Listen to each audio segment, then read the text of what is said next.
Hi guys, welcome to True North.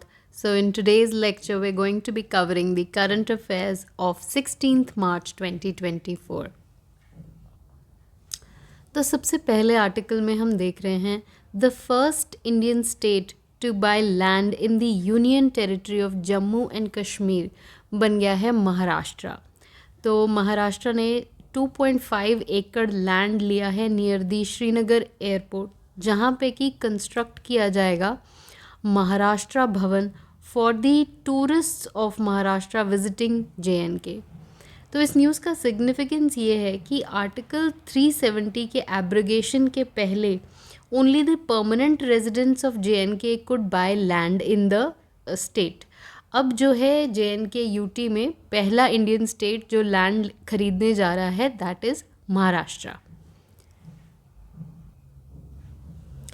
अगली news में हम देख रहे हैं कि पैलेस्टीन के नए प्राइम मिनिस्टर अपॉइंट हुए हैं मोहम्मद मुस्तफ़ा। तो सबसे पहले देखते हैं पैलेस्टीन को ऑन द मैप। तो ये है आपका द स्टेट ऑफ इज़राइल और यहाँ पर है Gaza strip and this here is West Bank.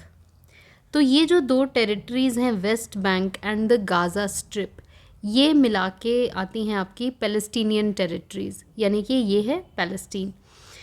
तो इज़राइल है, बाकी जो यहाँ पे स्टेट है वो है इज़राइल। अब देखते हैं कि power in these two territories Gaza strip and West Bank किन अथॉरिटीज़ के बीच में डिवाइडेड है। तो सबसे पहले तो कंट्रोल है द स्टेट ऑफ इज़राइल का, दूसरा है द मिलिटेंट ग्रुप हमास, ठीक है, जो कि रिसेंटली काफ़ी न्यूज़ में रहा है, एंड तीसरा है एक गवर्निंग बॉडी जिसको कि कुछ नेशंस रिकॉग्नाइज करते हैं, this is called the Palestinian authority, ठीक है। तो इस पैलेस्टीनियन अथॉरिटी के जो नए PM अपॉइंट हुए हैं वो हैं मोहम्मद मुस्तफ़ा। पैलेस्तीन के प्रेसिडेंट हैं महमूद अब्बास, जिन्होंने कि प्राइम मिनिस्टर को अपॉइंट किया है। अब थोड़ा सा ये जान लेते हैं कि 2023 में 7 अक्टूबर को जो हमास ने अटैक किया इज़राइल पे, उसके बाद फिर इज़राइल और हमास की फ़ाइटिंग में, वॉर में जो है इज़राइल ने बम्बार्डमेंट किया है गाज़ा में काफ़ी सारी टेरिटरीज़ का। So now there is a huge task ahead of Mohammad Mustafa, the reconstruction of Gaza, क्योंकि अभी जो बहुत सी टेरिटरीज़ हैं वहाँ पे they are lying in rubble after the bombardment which has continued for 5 months, ठीक है, 7 अक्टूबर 2023 से। तो he has his task cut out for him. Palestine के नए PM बने हैं मोहम्मद मुस्तफ़ा। आगे चलते हैं। तो वर्ल्ड कंज्यूमर राइट्स डे जो है सेलिब्रेट किया जाता है एनुअली ऑन 15 मार्च। इस साल की इस डे की थीम थी fair and responsible AI for consumers. तो ये जो World Consumer Rights Day celebrate किया जाता है, इसका एम ही है to raise awareness about the rights and responsibilities of consumers in the market place. Similarly National Consumer Rights Day भी जो है सेलिब्रेट किया जाता है, ये मनाया जाता है 24 दिसंबर को। ये दिन जो है कमेमोरेट करता है 24 दिसंबर 1986 को, जो हमारा कंज्यूमर प्रोटेक्शन एक्ट है उसे जो है प्रेसिडेंट्स असेंट मिला था। तो उस दिन को कमेमोरेट करने के लिए इंडिया में जो है national Consumer Rights Day celebrate किया जाता है 24 दिसंबर को। आगे चलते हैं। आगे हम देख रहे हैं पोबितोरा वाइल्ड लाइफ सेंचुरी इन असम। तो ये रिसेंटली न्यूज़ में रही है क्योंकि असम गवर्नमेंट ने ऐसा डिसाइड किया था कि ये जो पोबितोरा वाइल्ड लाइफ सेंचुरी है, जो कि एक prime one horned rhino habitat है, ठीक है, तो असम में जो है अच्छा खासा राइनो पॉपुलेशन है। तो वहाँ पे ये जो पोबितोरा वाइल्ड लाइफ सेंचुरी है, इसे डी नोटिफाई करने का डिसीजन लिया था रिसेंटली असम गवर्नमेंट ने। Now the supreme court has stopped this move, जो कि असम गवर्नमेंट ने डिसाइड किया था कि जो 1988 के नोटिफिकेशन से ये वाइल्ड लाइफ सेंचुरी को कॉन्स्टिट्यूट किया गया है उसको विड्रॉ कर लिया जाए, इसे सुप्रीम कोर्ट ने जो है स्टॉप कर दिया है। सो ये इसके पीछे का रीज़निंग भी जान लेते हैं। तो असम गवर्नमेंट ने ये रीज़निंग दिया था कि जब इसका डिक्लेरेशन हुआ इस वाइल्ड लाइफ सेंचुरी का, तो डिक्लेरेशन कर दिया गया without settling the rights of the people जो वहाँ के विलेजेस में उस एरिया में रह रहे हैं। तो इसी के चलते असम गवर्नमेंट ने ऐसा डिसाइड किया था कि इस वाइल्ड लाइफ सेंचुरी को डी नोटिफाई कर देते हैं, but supreme court has considered this A wrong move और इसको स्टॉप कर दिया गया है। अभी रिसेंटली देश के प्रधानमंत्री ने असम या नॉर्थ ईस्टर्न स्टेट्स को विज़िट किया था। वहाँ पे असम में काजीरंगा नेशनल पार्क को उन्होंने विज़िट भी किया। तो रिलेटेड डेटा में हम देख लेते हैं कि Assam is home to the largest population of greater one horned rhinos, ठीक है, और 90% of that population is in the Kaziranga National Park, ठीक है। तो लार्जेस्ट पॉपुलेशन जो आपको मिलेगी ग्रेटर वन हॉर्न राइनोज की वो मिलेगी काजीरंगा नेशनल पार्क में, ठीक है। तो अभी जो है असम की नॉर्थ ईस्ट की wild life sanctuaries national parks थोड़ी सी न्यूज़ में है, तो ये इम्पॉर्टेंट है। आगे चलते हैं। NMCG यानी कि national mission for clean Ganga के नए डायरेक्टर जनरल DG अपॉइंट किया गया है राजीव कुमार मित्तल को। तो यहाँ पे आप देख सकते हैं राजीव कुमार मित्तल, नई अपॉइंटमेंट हुई है इनकी as the DG of NMCG।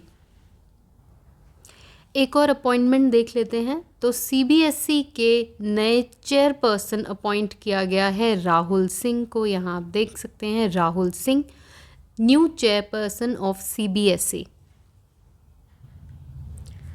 आगे हम देख रहे हैं वीडेम डेमोक्रेसी रिपोर्ट 2024। तो वैराइटीज़ ऑफ डेमोक्रेसी रिपोर्ट जो है रिलीज़ हुई है। इसे रिलीज़ करता है वीडेम इंस्टीट्यूट, जो कि है एक Swedish institute at the university of Gothenburg, ठीक है। तो ये जो रिपोर्ट है इसमें कुछ कोर इंडाइसेस रिलीज़ किए जाते हैं, जिसमें से कि दो हैं, liberal democracy index and the electoral democracy index, जिसमें कि हमें इंडिया का रैंक जानना है, ठीक है। तो सबसे पहले वर्ल्ड कॉन्टेक्स्ट में देखते हैं कि इस रिपोर्ट ने क्या कहा है। तो इस रिपोर्ट के हिसाब से 71% of the world's population is currently living in autocracies and not democracies. तो ये जो परसेंटेज था आज इस रिपोर्ट के हिसाब से 10 साल पहले दिस परसेंटेज स्टूड एट 48% और अब है 71%। तो 71% of the world population is living in autocracies. साथ ही इस रिपोर्ट ने ऐसा कहा कि द लेवल ऑफ डेमोक्रेसी जो कि इंजॉय करता है an average person in the world is now down to the 1985 levels, ठीक है। तो आगे बढ़ने की जगह हम रिग्रेस कर रहे हैं, 1985 लेवल्स पे हैं हम in terms of democracy. World में जो टॉप कंट्री रही है इस इंडेक्स में, दोनों ही इंडाइसेस में टॉप किया है इसने, दैट इज़ डेनमार्क। अब साथ ही देखते हैं कि इंडियन कॉन्टेक्स्ट में इस रिपोर्ट का क्या कहना है। So as per the report, जो level of liberal democracy enjoyed by the average Indian है, that is down to the levels last seen in 1975 during Indira Gandhi's time when she had declared a state of emergency in India, ठीक है। तो आगे देखते हैं।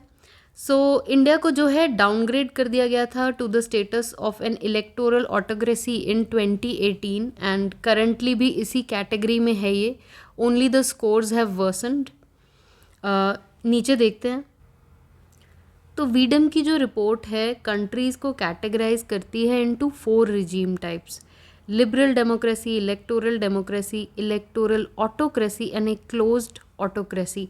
तो India जो है इस 3rd कैटेगरी में फॉल कर रहा है, इलेक्टोरल ऑटोक्रेसी में। आगे देखते हैं दोनों इंडाइसेस में इंडिया का रैंक क्या रहा। तो लिबरल डेमोक्रेसी इंडेक्स में इंडिया का रैंक था 104। इन द लास्ट रिपोर्ट 2023 की रिपोर्ट, इसमें इंडिया का रैंक था 97, तो अब है 104। इलेक्टोरल डेमोक्रेसी इंडेक्स EDI में इंडिया का रैंक है 110। Earlier this rank was 108। तो हम देख सकते हैं कि दोनों ही इंडाइसेस में इंडियाज़ पोजीशन हैज़ वर्सनड, ठीक है। LDI में 104 एंड EDI में 110। आगे चलते हैं। रिलेटेड एक इंडेक्स है जिसे हमने फरवरी के मंथ में कवर किया था, उसको एक बार रिकैप कर लेते हैं। तो इकोनॉमिस्ट इंटेलिजेंस यूनिट की 2023 डेमोक्रेसी रिपोर्ट को हम रिवाइज कर रहे हैं। तो इसमें जो है टॉप कंट्री थी नॉर्वे एंड बॉटम पर रहा अफ़गानिस्तान, और इंडिया का रैंक इसमें था 41 and India was categorised as a flawed democracy with a score of 7.18। ठीक है, यहाँ पे आप स्कोर देख सकते हैं, रैंक 41। ठीक है, तो बहुत ही सिमिलर इंडेक्स है ये, जो कि डेमोक्रेसी पे ही मेजर करता है कंट्रीज़ को। आगे चलते हैं। इंडिया का पहला इंडोर एथलेटिक्स स्टेडियम कहाँ पर इनॉग्रेट किया गया है? तो ये उड़ीसा के भुवनेश्वर में कलिंग स्टेडियम में जो है इसको इनॉग्रेट किया गया है। ये जो इंडोर एथलेटिक्स स्टेडियम है, यहाँ पे होस्ट किए जाएंगे नेशनल इंटरनेशनल स्पोर्टिंग इवेंट्स, और वेदर के कोई भी डर के बिना थ्रू आउट द ईयर जो है एथलीट्स यहाँ पर ट्रेन कर सकते हैं। Next we are coming to the miscellaneous section. इसमें सबसे पहले हम देख रहे हैं चमेली देवी जैन अवार्ड 2024। तो ये अवार्ड जो है outstanding women media person of the year को दिया जाता है, एंड इस साल it has been awarded jointly to Greeshma Kuthar for her exceptional journalism in conflict areas. तो कॉन्फ्लिक्ट एरियाज़ में उन्होंने स्टोरीज़ को कवर किया है। Ritika Chopra for her investigative stories in the field of education and government policy. तो ग्रीष्मा कुत्थर और रितिका चोपड़ा, इन्हें जॉइंटली अवार्ड किया गया है चमेली देवी जैन अवार्ड। आगे हम देख रहे हैं 2024 की रणजी ट्रॉफी टूर्नामेंट हुई और विनर रहा Mumbai, defeating Vidarbha by 169 runs in the final at Mumbai in the Wankhede Stadium. तो रणजी ट्रॉफी में जो है मुंबई बन गया है चैम्पियन। आगे देख रहे हैं first gaming incubator of India जो है लॉन्च करेगा क्राफ्टॉन इंडिया, और ये गेमिंग इंक्यूबेटर जो है ये अलाउ करेगा कि गेम डेवलपमेंट हो सके फ्रॉम द कॉन्सेप्ट स्टेज। तो गेमिंग इंक्यूबेटर इंडिया का पहला लॉन्च्ड बाय क्राफ्टॉन इंडिया।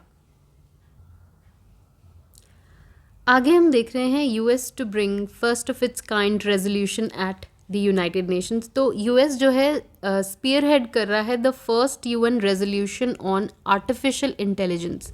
तो 2023 में बहुत सारा ब्रेक थ्रू हुआ है आर्टिफिशियल इंटेलिजेंस की फील्ड में, तो इट्स क्वाइट एप्ट कि 2024 में इसके ऊपर एक रेजोल्यूशन लाया जाए। तो यहाँ पर देख लेते हैं कि इसका एम क्या है। सो द एम इज़ कि इंश्योर किया जाए कि जो नई टेक्नोलॉजी हो वो सेफ़ हो, सिक्योर हो, ट्रस्टवर्दी हो, और सभी देश जो हैं स्पेशली जो डेवलपिंग कंट्रीज़ हैं उनके पास भी इक्वल एक्सेस रहे इस टेक्नोलॉजी का। ठीक है, तो US to bring a UN resolution on AI.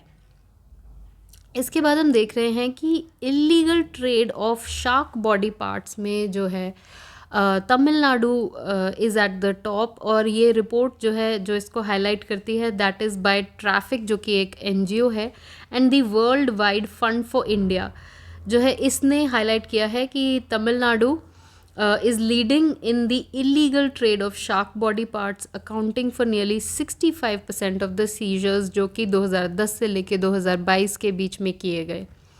So illegal trade of shark body parts में Tamil Nadu is at the top। तो आज के करंट अफेयर्स में इतना ही। Thank you so much for watching. तो अगर आपको ये वीडियो अच्छी लगी हो तो please drop a like and subscribe to the channel.